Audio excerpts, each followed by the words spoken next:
Hello, friends. Welcome to Creative Medicine. In this lecture, we will learn about Rheumatoid arthritis. Rheumatoid arthritis is an autoimmune disease which is associated with joint inflammation and synovial proliferation, along with destruction of articular cartilage.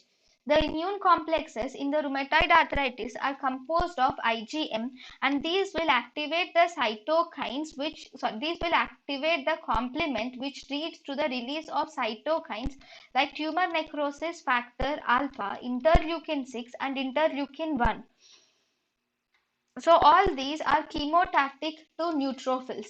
So the first line drugs for rheumatoid arthritis is NSAIDs, and this will afford for symptomatic relief in pain.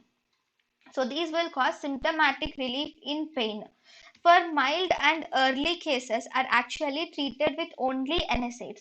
But now, once the rheumatoid arthritis has been confirmed, we will add DMARDs for treating along with NSAIDs for the rheumatoid arthritis according to the new guidelines. Sometimes more than or equal to one DMARD may be used concurrently together. If the patient has an advanced disease, in advanced disease we can use 2 or 3 drugs together. But all the DMARDs will lose efficacy over time. The effectiveness of DMARDs will decrease over the time. thank you and thank you for watching.